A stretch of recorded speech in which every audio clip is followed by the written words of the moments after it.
Si tu penses que ton cerveau te met à l'abri de l'IA, t'es peut-être en train de rêver en couleur. Pendant longtemps, on s'est dit, c'est correct, les machines feront les tâches manuelles, mais la tête, le cerveau, ça, c'est à nous autres. Ben, on dirait que c'est plus si clair que ça. Depuis 2023, les IA ont littéralement explosé en capacité. Gemini 3, GPT-5, Claude 3, ces modèles-là, c'est pas juste du texte bien tourné. Ils réussissent maintenant des tests de haut niveau, des examens conçus pour des humains diplômés avec de la vraie logique, du raisonnement, des problèmes abstraits. On parle de modèles qui performent à 93% sur des questions de doctorat en sciences.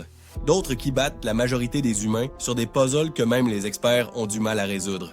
Puis là, la vraie question, c'est pas « est-ce que c'est impressionnant ?» C'est « qu'est-ce que ça change pour toi, pour ton travail, ta valeur, ton avenir ?»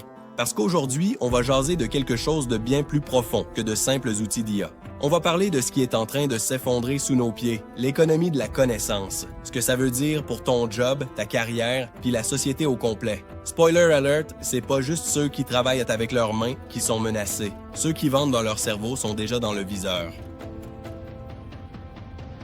On entend souvent, l'IA, ça fait juste du blabla, ça comprend pas vraiment. Alors, on va regarder ce que ça donne sur de vrais tests, pas des quiz de magazine. Des examens faits pour des humains très forts dans leur domaine. Premier test, JPQA Diamond. Imagine un examen avec des questions très difficiles en physique, en chimie, en biologie. Le genre de questions que tu poses à quelqu'un qui a un doctorat. Quand tu donnes ça à des humains experts, ils réussissent environ 7 questions sur 10. C'est déjà très bon. Les nouveaux modèles d'IA, eux, arrivent au même niveau. Certains modèles font même autour de 9 bonnes réponses sur 10. Ça veut dire une chose simple. Sur un examen fait pour tester des cerveaux d'élite en sciences, la machine est rendue dans le haut du classement. Deuxième test, Humanity's Last Exam. Là, c'est comme un énorme examen final. Beaucoup de questions dans beaucoup de domaines différents. L'idée, c'est de rendre ça difficile même pour des humains très cultivés. Au départ, les IA échouaient presque à chaque fois. Elles avaient des scores proches de 0. Les nouvelles versions, elles, commencent à faire des résultats sérieux. On voit des modèles qui réussissent 3 ou 4 questions sur 10 sur cet examen-là. C'est encore loin des meilleurs humains, oui, mais en 2 ou 3 ans, la progression est énorme. Troisième test, ArcAGI 2. Ici, on ne parle plus de texte, ce sont des petits casse-têtes visuels, des grilles, des couleurs, des formes. Tu dois trouver la règle qui se cache derrière, un peu comme dans certains tests de QI. Pour un humain, tu regardes, tu cherches le motif, tu essaies 2 ou 3 idées. Pour les anciennes IA, c'était presque impossible. Elles ne comprenaient rien et restaient à 0. Les nouveaux modèles, eux, commencent à s'en sortir. On leur laisse plus de temps. Ils peuvent écrire un peu de code, tester différentes pistes, et là, ils réussissent une partie de ces casse-têtes. Ce qui est important avec ces 3 types de tests, c'est qu'ils ont été créés pour être difficiles pour les machines. Les chercheurs voulaient voir si l'intelligence artificielle pouvait vraiment réfléchir ou si elle faisait juste répéter ce qu'elle avait vu pendant l'entraînement. Et malgré ça, aujourd'hui, sur GPQA, les IA jouent au même niveau que des experts humains. Sur Humanity's Last Exam, elles passent de presque rien à des résultats qui font réfléchir. Sur les puzzles d'ARCAGI2, elles trouvent maintenant des solutions là où avant elles étaient perdues. On n'est plus dans une IA qui complète une phrase avec un peu de style. On est maintenant avec une IA qui commence à résoudre des problèmes que beaucoup d'humains trouvent très difficiles, même en prenant leur temps. Quand une IA comprend mieux un document scientifique qu'un diplômé en ingénierie, il faut commencer à se poser des questions sur notre rôle. Parce que si une IA peut lire plus vite que toi, se rappeler de tout, comparer des dizaines de documents en même temps et sortir un bon résumé en quelques secondes, la question devient – que devient l'ensemble des professions qui reposent surtout sur l'idée « je possède davantage de connaissances que la moyenne ». Comment cette nouvelle réalité vient briser l'ancien modèle de l'économie de la connaissance? On va parler maintenant de pourquoi l'économie du savoir est en train de s'effondrer. Quand je dis économie du savoir, je parle de tous les métiers où tu es payé pour comprendre des choses, les analyser, les organiser, les expliquer. Par exemple, faire un audit, écrire un rapport, préparer une analyse de marché, rédiger une page de vente, créer une stratégie marketing, faire une formation en ligne. En gros, tu prends de l'information brute, tu la transformes en quelque chose de clair et tu factures pour ça. Pendant longtemps, ça tenait sur une idée simple. Les humains étaient les seuls à vraiment comprendre. Tu voulais quelqu'un pour lire un dossier compliqué, comparer plusieurs options, résumer ce qui est important et te dire quoi faire ensuite. Tu devais payer un humain, un expert, un consultant, un rédacteur, un analyste. On achetait leur cerveau, leur capacité à faire du sens avec le chaos. Mais avec les IA récentes, cette base-là est en train de sauter. Aujourd'hui, une IA peut faire une grosse partie de ce travail-là. Pas tout, pas parfaitement, mais souvent, elle peut faire 70 à 80% du job en quelques secondes. Tu lui donnes un document, un tableau, un contexte, et tu lui demandes « Résume-moi ça. Donne-moi les 3 points importants. Trouve-moi les risques. Écris-moi une première version de la page de vente. » Et elle le fait. Regarde quelques exemples concrets. Premier exemple, l'audit. Avant, tu payais quelqu'un pour regarder tes chiffres, tes processus, tes pages, puis te sortir un document de 20 ou 30 pages avec « Voici la situation, voici ce qui marche, voici ce qui bloque, voici ce que tu devrais faire. » Aujourd'hui, tu peux exporter tes données, donner quelques captures d'écran, copier-coller des textes importants, puis demander à une IA de faire un premier audit. Elle va te sortir un résumé, des problèmes repérés, des recommandations de base. Est-ce que c'est parfait? Non. Est-ce que c'est suffisant pour une première passe? Dans beaucoup de cas, oui. Deuxième exemple, une page de vente. Avant, tu passais des heures, voire des jours, à réfléchir au titre, aux arguments, à la structure. Aujourd'hui, tu peux faire quelque chose comme « Voici mon offre. Voici à qui je m'adresse. Voici les bénéfices. Écris-moi une page de vente complète. » L'IA te donne un texte qui tient la route, avec une structure classique, des arguments logiques et souvent un style déjà correct. Tu n'es pas obligé de garder le texte tel quel. Tu peux le retravailler, ajouter ton ton, tes nuances. Mais tu as un premier jet en quelques minutes, là où avant, tu partais de zéro. Troisième exemple, une stratégie marketing.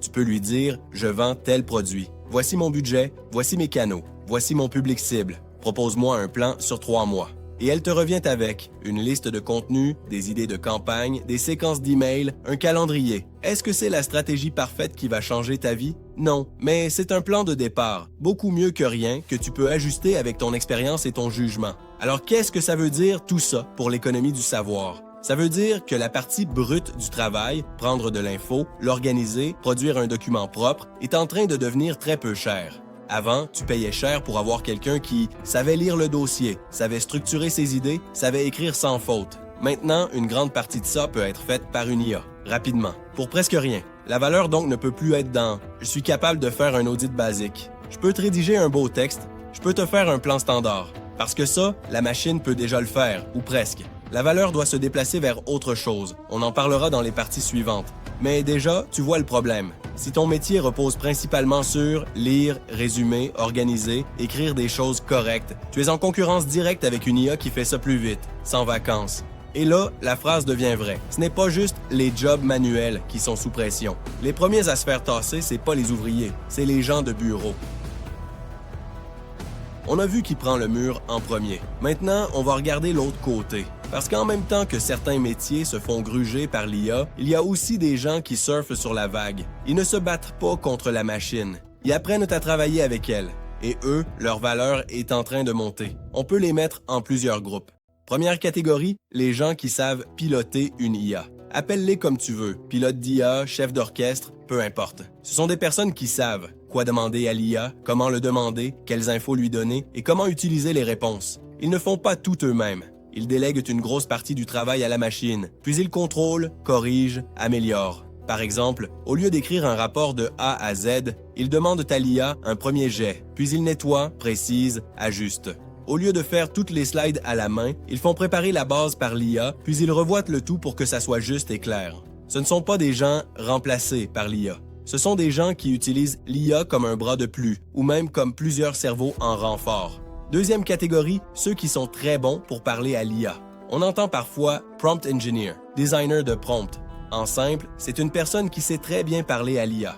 Elle sait poser la bonne question, donner le bon contexte, imposer les bonnes contraintes et relancer l'IA jusqu'à avoir ce qu'il faut. La plupart des gens tapent une phrase vague. Ces personnes-là, elles, sont capables de construire de vraies consignes, bien précises, qui sortent un résultat beaucoup plus utile. Dans une entreprise, ce type de profil peut créer des modèles de prompt pour la vente, pour le support, pour le marketing, pour les RH et multiplier l'efficacité de toute l'équipe. Un bon parleur d'IA peut faire gagner des heures et des heures à tout le monde.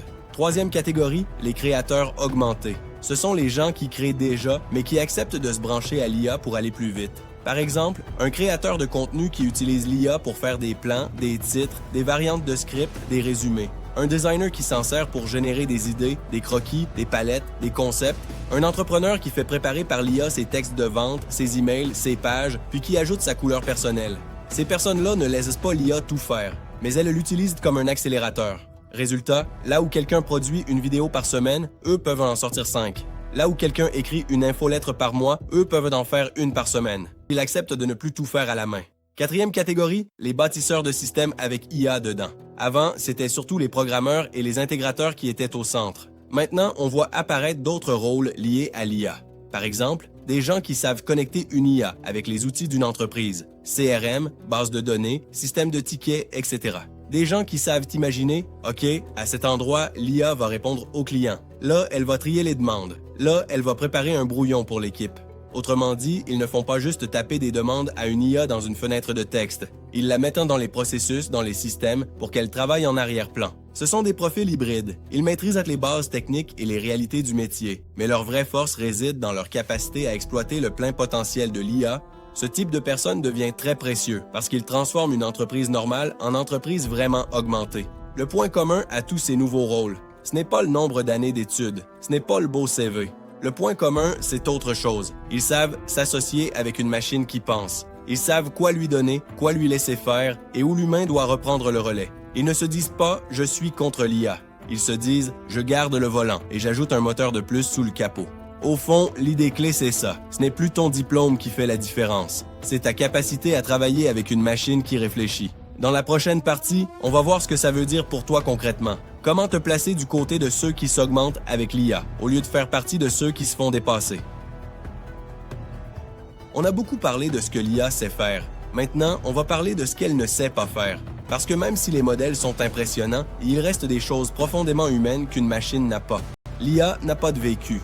Elle n'a pas d'enfance, pas de blessures, pas d'histoire. Elle n'a pas connu la peur de manquer d'argent, la honte d'un échec, la joie d'un succès arraché de justesse. Elle n'a pas d'intuition. Elle calcule des probabilités. Elle ne sent pas dans son corps que quelque chose cloche. Elle ne se réveille pas la nuit avec une idée. Elle n'a pas d'empathie réelle. Elle peut imiter des phrases empathiques, mais elle ne ressent rien. Elle ne sait pas ce que ça fait d'avoir un parent malade, un couple qui explose, un enfant en crise. Elle n'a pas de vraie relation. Tu peux lui parler, oui, mais elle n'a pas d'attachement, pas de fidélité, pas d'engagement personnel. Elle n'a pas de vision. Elle ne décide pas d'un futur qu'elle veut construire. Elle ne prend pas de risques pour changer quelque chose dans le monde. Elle suit ce qu'on lui demande. Ça, ce sont des zones humaines. Et quand on regarde les métiers qui résistent mieux à l'IA, on retrouve ces dimensions-là. Par exemple, les thérapeutes. Ce que tu achètes chez un thérapeute, ce n'est pas juste des phrases ou des conseils. C'est une présence. C'est quelqu'un qui t'écoute, qui te voit, qui te suit dans le temps et qui porte avec toi une partie du poids. Les coachs aussi. Un bon coach ne se contente pas d'expliquer une méthode. Il te challenge, il te confronte, il croit en toi quand toi tu n'y crois plus. Il t'aide à prendre des décisions difficiles. Les stratèges, ceux qui construisent une vision pour une entreprise, un projet, une équipe. Ils ne font pas que lire des données. Ils tiennent compte d'éléments humains. Les peurs, les forces, la culture, le timing. Les personnes qui pensent les systèmes. Par exemple, des designers qui imaginent comment une organisation doit fonctionner, comment les gens vont circuler dans un espace, comment les équipes vont collaborer. Là aussi, il y a énormément de non-dits, de ressentis, de compréhension fine des comportements. Dans tous ces cas, l'IA peut aider. Elle peut donner des idées, proposer des scénarios, préparer des supports. Mais elle ne peut pas prendre la place du lien, du courage, de la responsabilité humaine. Par contre, ça veut dire une chose pour toi. Tu ne peux plus te contenter de dire « je sais ». Pendant longtemps, être la personne qui sait suffisait pour avoir de la valeur. Tu avais l'information, tu avais la méthode, tu avais les bonnes réponses. Aujourd'hui, le savoir est partout.